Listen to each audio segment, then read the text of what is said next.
ढाणी को आज नंद बाबा के यहाँ आयो है। ये ढाणी को कौन है भैया? बोले जे कछु ना करें, केवल अपने यजमान के काजे नित्य पूजा करें कि हमारे यजमान को मंगल हो, हमारे यजमान के घर कछु आनंद हो, हमारे यजमान के यहाँ सब मंगल ही मंगल हो। इनको केवल यही काम है। और जब भी कोई आनंद को उत्सव होवे घर पे तो यजमान इनको बुला के खूब सारी दक्षिणा दें। पर नंद बाबा के ढाणी के का एक वैचित्र कि आज 80 वर्ष है गए, लेकिन नंद बाबा के ढाणी के को कछु मांगवे को अवसर ही नहीं मिलो। क्यों? नंद बाबा के यहाँ कछु आनंद भयो ही ना है। फिर भी नंद बाबा वाक को विचार करके कछु ना कछु वाके घर भेजते रहे, लेकिन वहां से वाकु सुख ना मिले। वाकु यही लगे कि भैया नंद बाबा के कछु लाला होए, कछु उत्सव होए, तब मैं मांगवे जाऊं, अधिकार से मांगवे जाऊं। 80 वर्ष से प्रतीक्षा कर रहा है। रोज सूर्य को प्रणाम करे, देवतान को प्रणाम करे, यमुना मैया से प्रार्थना करे, हमारे नंद बाबा के घर एक लाला भेज दो, कोई संतान भेज दो, कछु आनंद कराओ तो मैं मांगवे जाऊं आशीष देके। आज ढाणी के कुछ जैसे पता चली नंद बाबा के घर लाला भयो है। ओ हो महाराज, पहले तो मूर्छित है गए हो, सुन करके इतना आनंद भयो कि मूर्छा में चलोगे, लेकिन बाद में होश में आयो तो दौड़ो दौड़ो नंद भवन पे आयो है। नंद बाबा ने जैसे ही ढाणी के को देखो, आप सबन को समझ आ रही है ना ब्रज भाषा? कोई दिक्कत तो ना है ना? तो जैसे ही ढाणी के को आयो, नंद बाबा ने भी दौड़ करके बाकू हृदय से लगायो। नंद बाबा बोले, अरे ढाणी के, मेरे अकेले की तपस्या ना 80 वर्ष की तेरी तपस्या है भैया, तू प्रतीक्षा कर रो, आज तेरे मन की है गई है, अब तू बता, आज चूकियो मत, आज चूकियो मत, 80 वर्ष की पूरी कसर निकाल ले, सब मांग ले, जो तेरे मन में हो तू मांग ले आज मुझसे। ये बात आप लिख लीजिए बंधुओं कि ठाकुर जी पधारेंगे तो संग्रह की स्थिति नहीं रहेगी। नंद बाबा का बस नहीं चलना, नहीं तो स्वयं को लुटा दें। नंद बाबा बोले मांग का चाहिए। अब ये ढाणी के को प्रसंग ब्रज भाषा में इतना प्यारो प्रसंग है, पूज्य पिताजी बहुत भाव से गाते हैं। मेरे मन आनंद भयो, ब्रजराज ही याचन आयो, अपने अपने मन को मतो, कह परिवार सुनायो। मैं आज आपके पास जब मांगवे आने लगो तो मेरे परिवार के लोगों ने पूछी कहाँ जा रहे हो? मैंने कि अरे नंद बाबा के लाला भयो है। मेरी अम्मा नाचन लगी, मेरे बालक नाचन लगे, मेरी घरवारी नाचन लगी, सब पूरे घर में सब नृत्य करने लगे। बोले भैया आज हमारे यजमान के घर लाला भयो है। सबन ने अपनी अपने भाव रखे, कछु कछु मांगो है, मैं आपकी आज्ञा हो तो बताऊं? नंद बाबा बोले हाँ बता, कहा चाहिए? बोले तेरे तात कहो समुझाए राय सो, जाए आशीषा दीजे।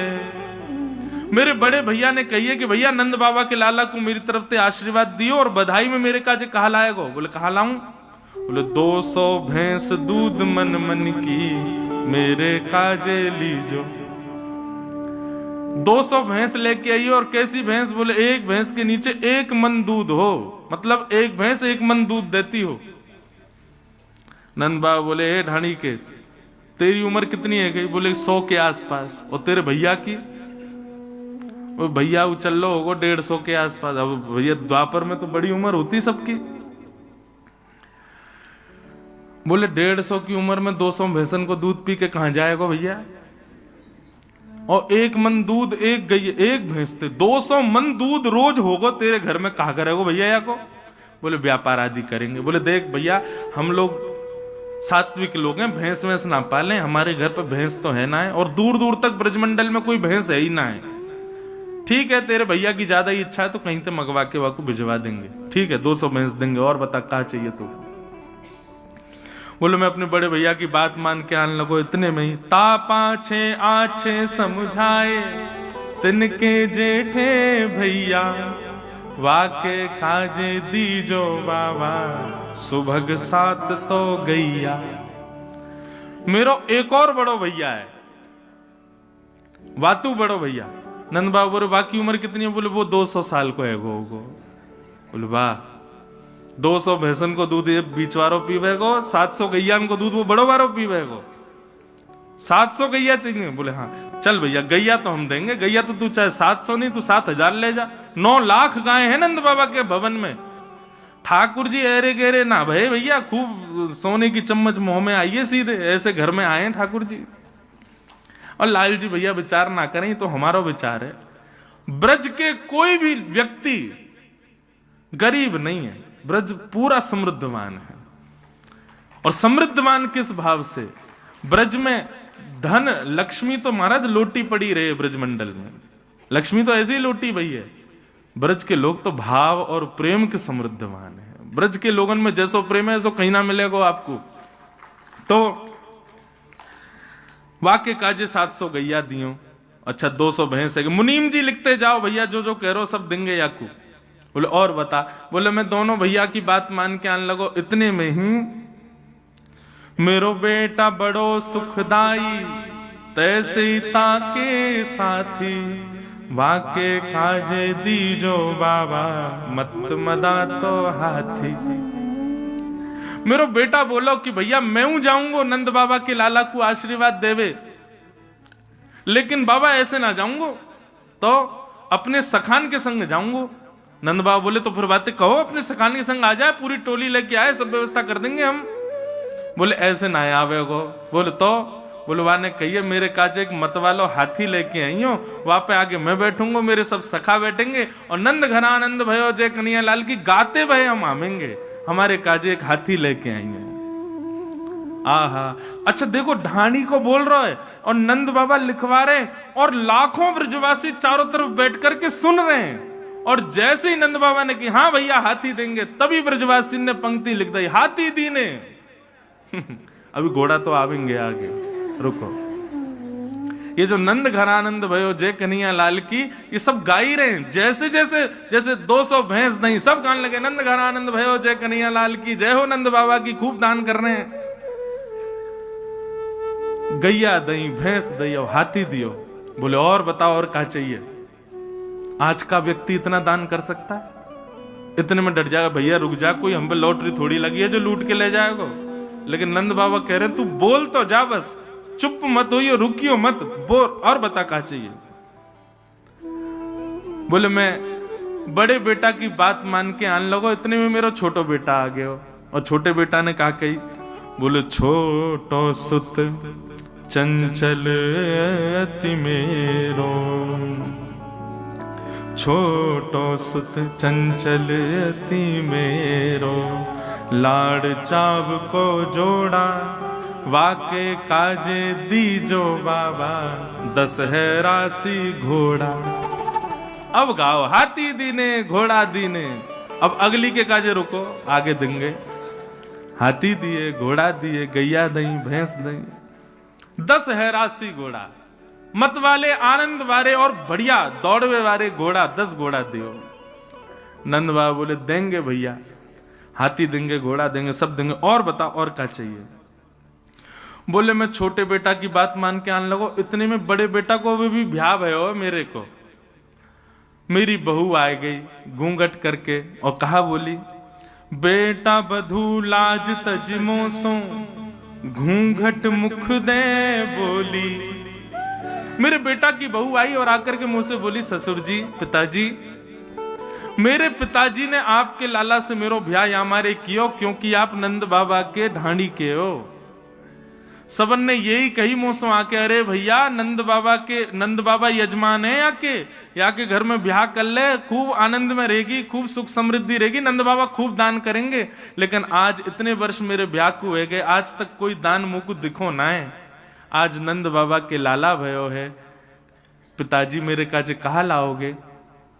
बोले बता बेटी तो को कहा चाहिए? बोले मेरी तरफ से लाला को खूब स्नेह करियो, और नंद बाबा से जाके कहियो मैं उनकी भी बहू हूं, या हमारे नख सिकसों गहनों सब ले हो, तीहर से ती चोली। पैर के अंगूठा से लेके सिर तक जितने गहने हूं मैं एक स्त्री के, वो सब गहने बनवा करके मेरे काजे लाई हूं। नंद बाबा के नेत्र सजल हो गए।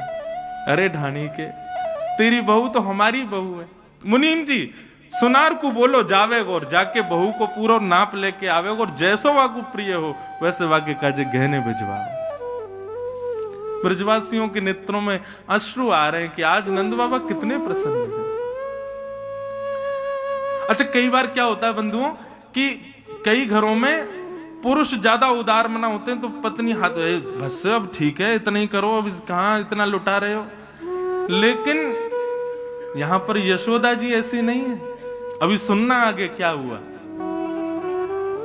बहू की बात मान करके मैं जैसे ही आगे आने लगो इतने में कहा भयो, बोले मैं बेटान की बात, बहू की बात, भैयान की बात मान के आने लगो। इतने में एक इकलौती बेटी है मेरी, बेटी एक लाडली मेरी, चलत आए भाई ठाड़ी और कहा बोली पिताजी मैं हूं चलूंगी आपके संग। मैंने की चल लाली तू भी चल। बोले ना ऐसे नहीं जाऊंगी तो। बोले सहित कहार पालकी ले हूं सोजो भरियो गाड़ी। नंद बाबा ते जाके बोलो सुंदर सी सोने की पालकी बनवावेंगे, 4 कहार उठावे वारे वाके सहित पालकियां भेजेंगे, तब मैं सज धज के पालकी में बैठ के तब जाऊंगी लाला से मिलने। और वो पालकी सदा मेरे पास ही रहेगी, 4 कहार भी यहीं रहेंगे। ऐसा दान मांग के आई। नंद बाबा बोले देंगे भैया, पालकी तुरंत निकलवाओ।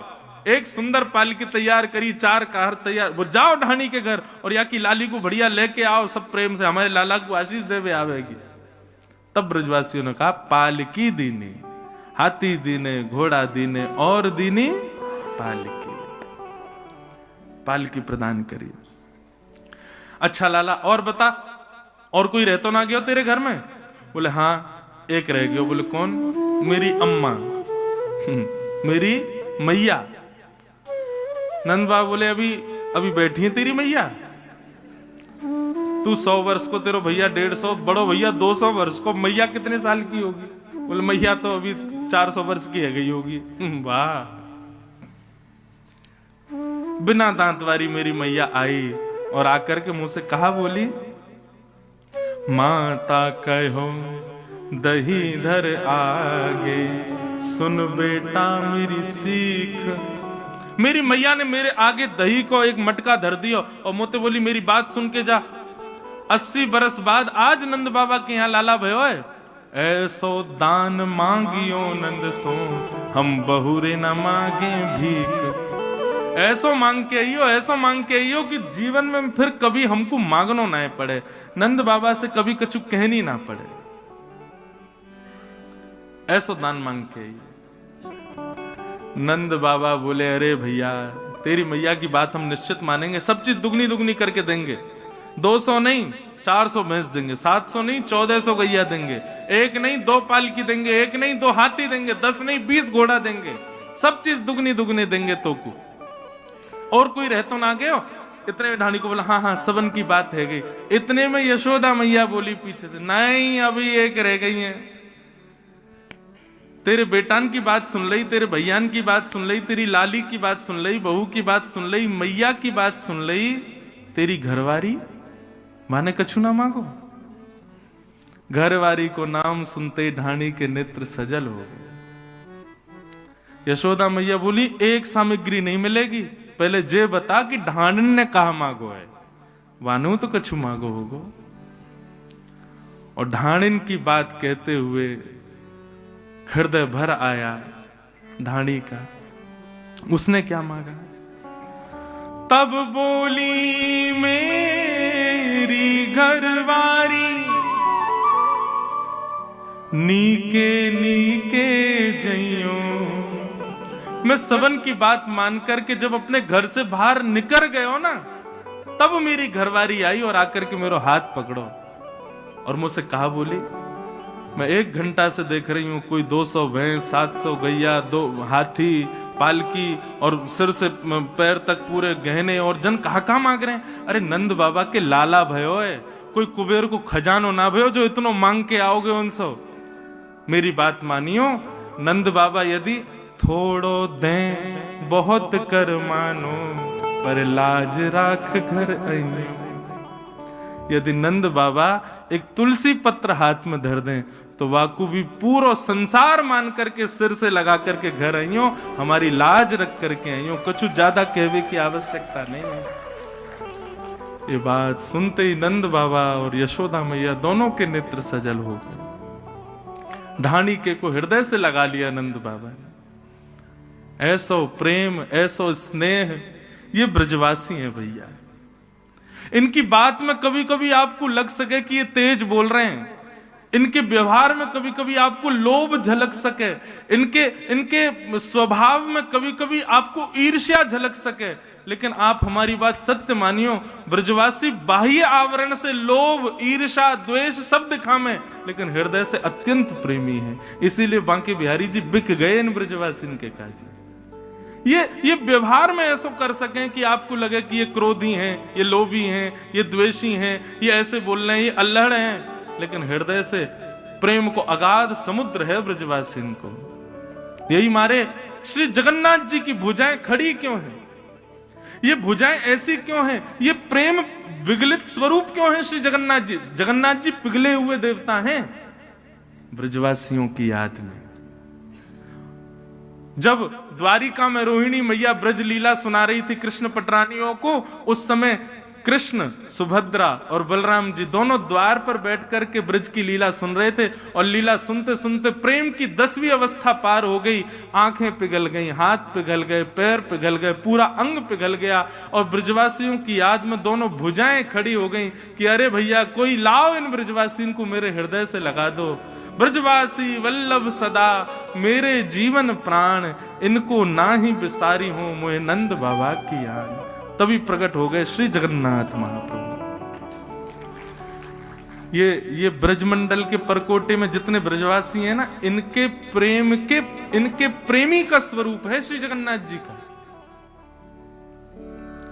ऐसा वर्णन आता है जगन्नाथ जी की लीलाओं में कि प्राचीन काल में जब इतने साधन नहीं थे ना, ब्रज से जगन्नाथपुरी पहुंचने में महीनों लगते थे, तो उस समय वृंदावन से यदि कोई ब्रजवासी निकलता था ना जगन्नाथपुरी के लिए, तो वहां मंदिर में बैठे हुए श्री जगन्नाथ जी का श्री विग्रह ऐसे झूमने लग जाता था अपने आप। और पुजारी जाकर के देखते जगन्नाथ जी झूम रहे, जाकर के निवेदन, जय जय आज कैसे झूम रहे हो? बोले अरे भैया बस कछु दिनान की बात है, एक ब्रजवासी मेरे दर्शन को आ रहा है, वाके काज उत्तम व्यवस्था कर दो, वाके काज भोजन की व्यवस्था कर दो। और सुनो, जब वो आवे ना, बाकी इनको तो दूर से दर्शन कराए दियो, लेकिन वह ब्रजवासी को चुपके तो मेरे हृदय से लाके लगाए दियो। मेरे हृदय की ताप तभी बुझे जब ब्रजवासी मुंह को हृदय से लगाए। ये परब्रह्म परमात्मा जगदीश्वर त्रिलोकी नाथ के शब्द हैं ब्रजवासियों के लिए।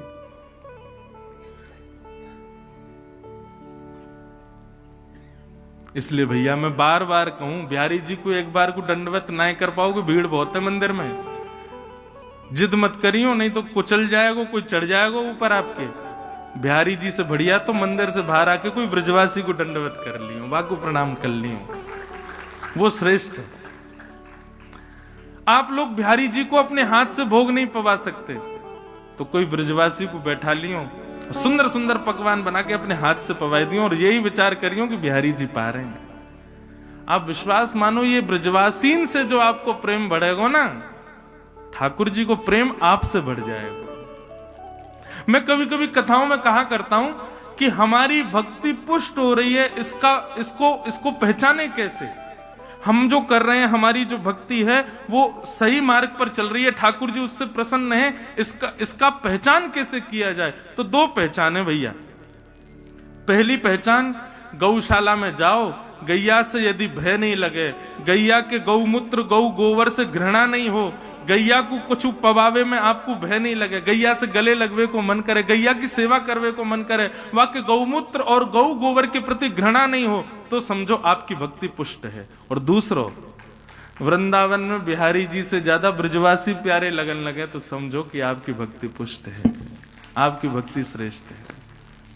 ये ब्रजवासी हैं भैया।